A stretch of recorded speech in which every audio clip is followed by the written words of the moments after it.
All right, let's break down some really powerful statements from Donald Trump about Iran. So right at the core is this claim, completely destroying what he calls the terrorist regime. But, this wasn't just talk about military action. It was a much broader campaign.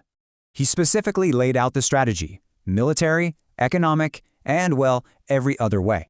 So what about the military side? Well, the language gets super specific here. The statements claimed Iran's Navy and Air Force basically no longer exist. And this was all backed up by pointing to America's own massive military power. But then the whole thing gets framed in a really personal way. Check this out. Yeah, the number 47 pops up, creating this really direct, kind of unusual connection. So you see this link between a 47-year history and him being the 47th president. And get this, doing it isn't just a job, it's called a great honor. But it didn't stop with the regime. The focus actually got even wider.